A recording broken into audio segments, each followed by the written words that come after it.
Netroots. And as I have shared before, I am guest hosting Make It Plain. And as you know, I also have my own. And if you don't know, welcome back. I'm here.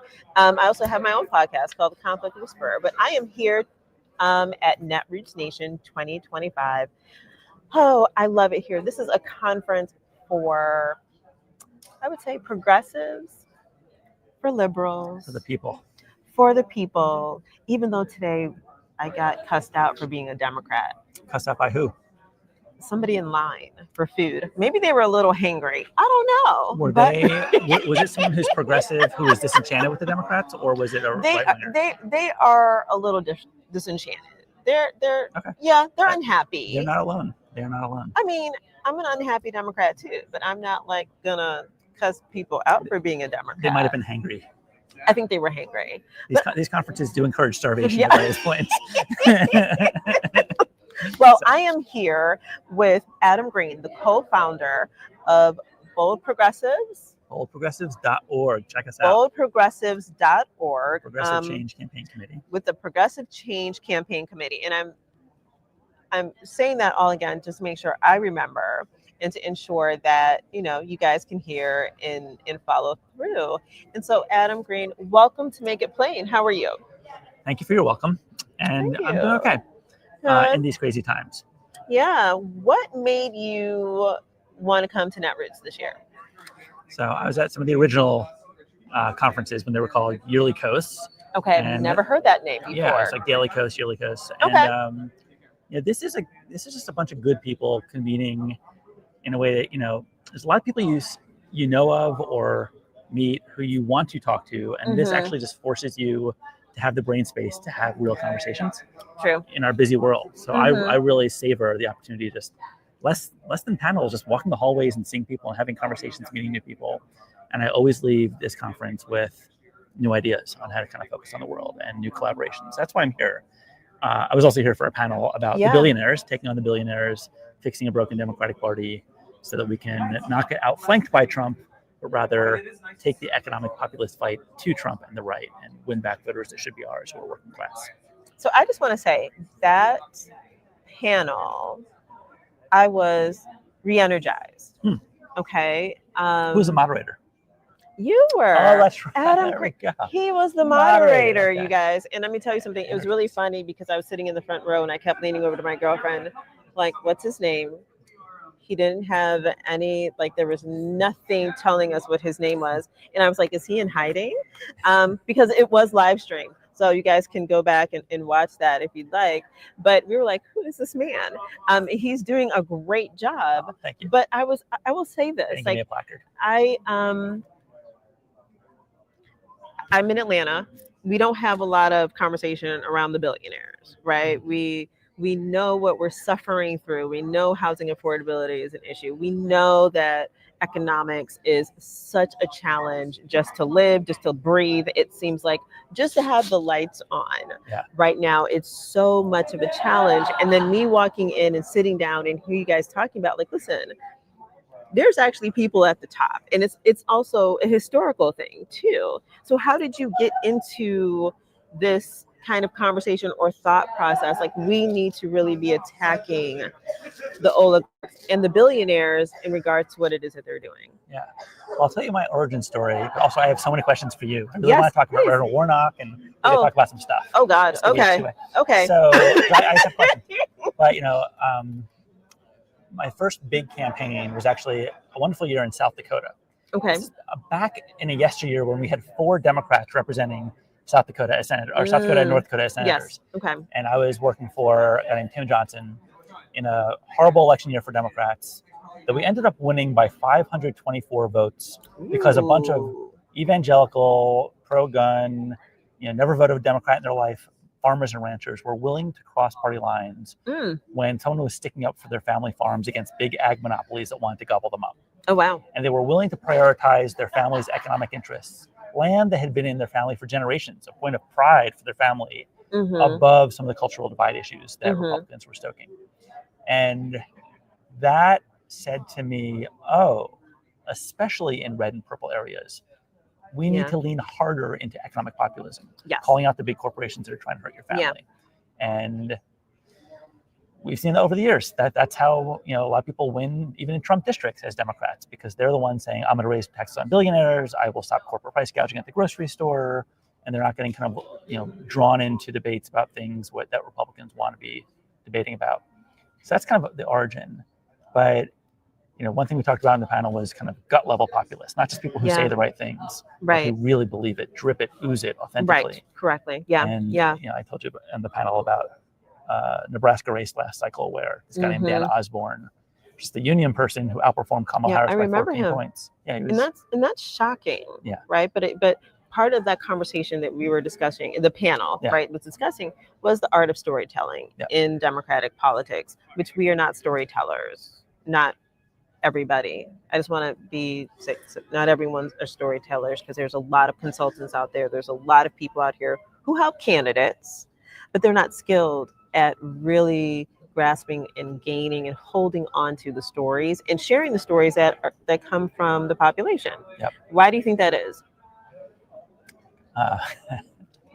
Tricky question. You either got it or you don't got it. I don't know. There's probably so many reasons, but I think you identifying consultants is really smart. That things can be popular on paper in ways that are just not emotionally compelling, not relevant to people's lives. Yeah. My analogy as a non-sports person is if somebody came to my door and knocked, I opened it, and they were like lobbying me to vote for someone for the all-star team in Major League Baseball. They're giving me all these poll-test arguments about why this person should be on the team and this person's bad. I would just be like, I can tell you're passionate, but this is not my world, right? Right. I don't know what you're talking about. I feel like that when I go to the door sometimes. And actually, I actually had this memory that I talk about a lot. It's funny that you're from Atlanta. I mean, I was knocking doors in Georgia, and I had talking points I was supposed to say at the door. One of which on the very bottom was about childcare. And this lady opens the door, and she has a baby in one arm, and is holding a toddler's hand with the other arm. Yeah. And I can tell she's strapped for time. Right. This is not a 10-minute conversation right now. Yeah. And the only thing I talked about was childcare. And the second I said childcare, her eyes lit up. And I was like, okay, you can have polling about what she might care about, but clearly that's the thing that resonates with her. So it's feeling. So I just feel like we need to kind of access that emotional side of things. And can I jump to my Reverend Warnock question with you? You can. Or do you want to go a little further? No. Okay. Let's go ahead. I'm interested, and we'll see how much I can give you. Okay. So I've been grappling with this. Our organization ran the draft Elizabeth Warren for Senate campaign back in 2011 when she ran for 2012. Love Elizabeth Warren. We were her main kind of political sidecar when she ran for president in 2020. Okay. I love Elizabeth Warren. I was at a conference a couple Decembers ago where she got up and gave a wonderful speech about childcare. Okay. Yeah. And I was like, objectively the best speech one could give on childcare. She was beckoning people to pay attention to this issue. Yes. Half hour later, Reverend Warnock gets up there. By the end of his speech, I have tears coming down my cheeks. What was he talking about? Nothing and everything all at once, right? It just felt so good. There were values infused in it, right? But man, I felt good. And actually, halfway through the tears, I realized I was crying for myself because I have lacked an inspiring politician to watch. Really, I don't know, since Obama or for a long time. Like Joe Biden, I was like, he's saying the right things, but man, I'm not feeling it, right? Right. And I was like, why can't we have that again? And I turned to someone who does all this data-based voter registration. And it was, how many dollars does it cost to register a new voter? I'm like, how much would your life be easier if that guy were our nominee for president and not Joe Biden? And he was like, oh, it'd be a game changer. He didn't need any data to show it. He just knew that it would be easier, right? Okay. So, but then I think to Dan Osborne and to other people that aren't just vibes and feel good. They have a message about workers and CEOs. And I feel like, and some people say about Zoran Mamdani that, oh, he had such good social media. It's like, no, he didn't just have good social media. He had a message on social media about the plight of working class people and what billionaires are doing and what landlords are doing, what private equity is doing to raise your rent. And And so I've been grappling with this question of like, how should I feel about the prospect of Reverend Warnock running for president? And what are his values? And I feel like I agree with his values, but I'm not sure I could define them. I'm curious as an Atlantan whether you can illuminate that. I don't know why you feel like I could exude his values. I don't know. Because you're from Atlanta. I think because I'm from Atlanta, I think I think that's a hard question for me because I live in Atlanta and I am still a New York girl, and I've been in Atlanta for 20 years, right? And I know Raphael, as I call him, and I think he's a good guy, and I think he's a wonderful congressman. I think he's doing what he's supposed to do, right? I also think that, to your point about being so moved by him, right? I think it's a blessing and a curse that he has already had a platform, right? He came with a platform. He came with the things that only people who would want to run for office would dream for, right? And he comes with a legacy that wasn't even his, that is attached to him. So that allows him to be able to speak and to speak everywhere that most people can't. And so I kind of feel like, if I may pivot just a little bit, that there are a lot of people that have those same exact thoughts and values and can actually lay out a plan for what they envision would be their perfect world or the perfect communities that they want to live in, right? With the great stories, they understand. They don't have the platforms. They don't. And I know how the game is played in politics. It's a financial game, it's a connection game, it's a relationship game. You have to be seen. Atlanta politics is about being seen. Let's be really clear about that, right? Not every place is like that, but Atlanta is a different place. We know this. And so I just think that if we do have a lot of Reverend Warnocks out there, they're just not given the platform. That's interesting. We do. That's skilled at moving a crowd and speaking. And I do, but I also think that is cultivated work too. I'm a very big person on skill-driven kind of things, and so it comes with practice. Nothing comes overnight. Everything comes with practice. But I think if we are talking about what kind of 40 things. Years. Okay, we're not going to talk about Chuck Schumer. Okay, all right. I'm a New York girl too. Sorry. No, but I like Chuck Schumer. But I'm also clear about people. There's people that build the foundations, and there needs to be an allowance for new people to come in, right? Because I also understand when new people come in, they have no power at all. You're in, you're just new, and they're going to shuttle you around with the cattle, right? And so losing power is never a good thing, in my opinion. But I have a conflict background. I talk about power all the time. That's what you should be talking about. So some people don't want to talk about power. No, they don't want to talk about power. So who is the biggest oligarch that you have that is the person first that is so problematic? Yeah, I mean, Elon Musk is the easy answer just because he's doing so much with his ability to influence both politics and the economy in a pernicious way. I think if you ask Elizabeth Warren, she has real critiques of Amazon and what they're doing to workers, to small businesses, right? She's a pretty good storyteller. I mean, her point is you're a small business, you're an entrepreneur, you take a chance, you make it big, and you're selling stuff on Amazon. Because they're both the marketplace and a market competitor, they see your data, they're like, oh, you're making money. We're going to clone what you're doing. Exactly. Use our economies of scale to get even better prices, probably do it in China, and then put you on page 26, and you'll never be seen from again. So when you see the Amazon promoted products, which I buy myself, it's oftentimes supplanting an entrepreneur who did it first. And that's messed up. That's good to know. So that's when she talks about monopoly power. She looks right at Amazon and is like, this is hurting millions of small entrepreneurs who are trying to make it. And that's before you get to the warehouse workers that we talked about on the panel, where someone was like, they don't have water. They're timed. They can't go to the bathroom, right? It's like, so she'd probably say Jeff Bezos. I think both of them Bezos, up there. Okay. So and we can save Zuckerberg for a different day.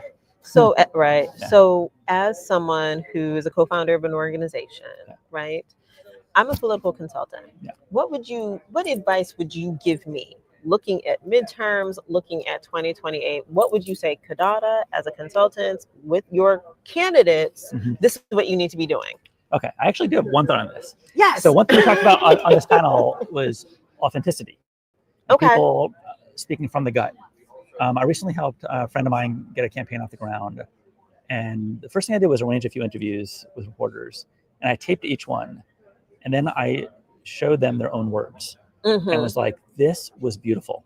And I heard you say it a few times, or sometimes it will come out perfectly once. Or they say the same thing 5 times, but 2 of them were really good and 3 of them were like, right, yeah.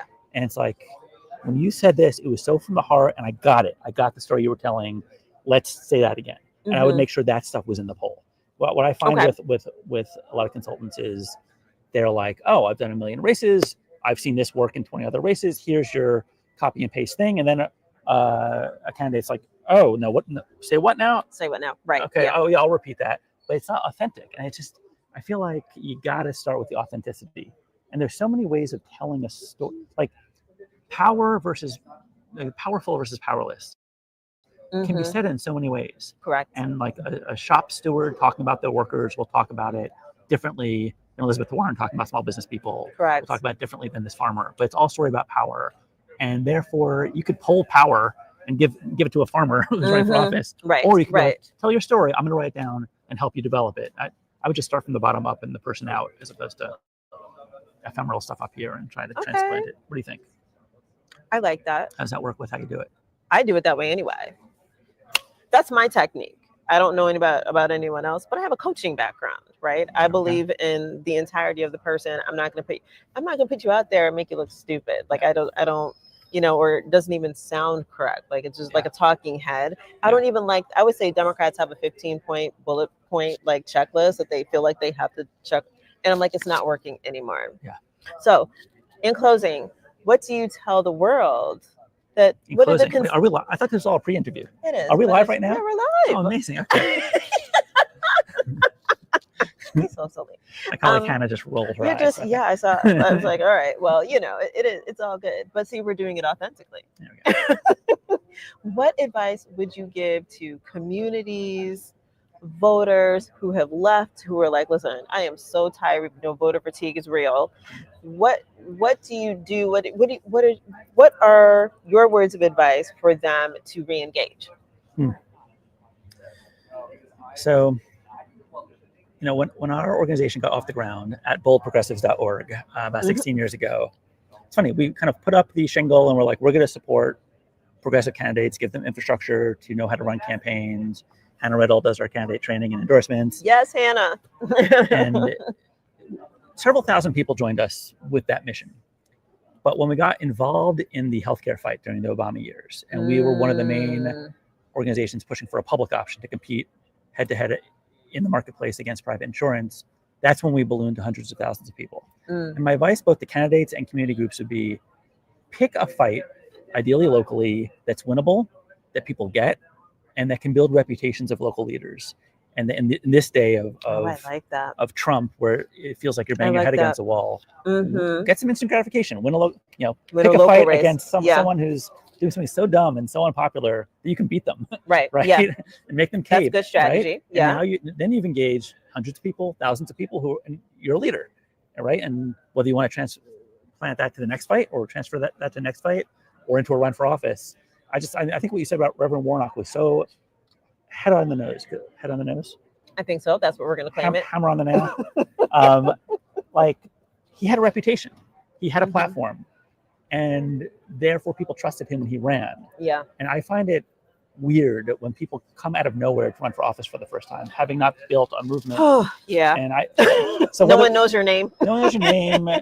You're telling them the values. You haven't shown the values. So whether it's a candidate literally thinking about running for office in a couple of years, or someone who's checked out of politics but wants to make a difference, either way, I think it starts with picking a local winnable fight and doing whatever comes next from there. How's that for advice? Adam? I like it. I like you. Thank you so very much. I'm a fan. I'm going to follow your podcast. What's it called again? Conflict Whisperer. Conflict Whisperer. Whisperer. Okay. Yes. Is there a website or a handle? Conflict Whisperer. Okay. And I'm going to check it out. I need to know, most importantly, are you going to get me to meet Elizabeth Warren? I mean, one has to ask, right? No? Because I'm sure someone's going to be like, you like Elizabeth Warren? Like, everyone's mad at all the Democrats for in perpetuity. So, but I like Elizabeth Warren. Wait, one more time, the podcast name? Conflict Whisperer. Conflict Whisperer? I'll find you. I think she would appreciate being on Conflict Whisperer. Listen, let's make it happen. She picks fights. She roars, not whispers, but she's quiet, and then she comes out. So I think we have Okay. something here. We're gonna do it. We have to have a quick conversation before you go. Okay. Not all conflict is warlike, people. It's not. It's just a challenge, people. It's just a challenge that we just need to get a little resolve for. Amen. That's all. All right. To be continued. Adam, So nice thank to talk with you. you. Pleasure. Yep. I appreciate you. Thank you.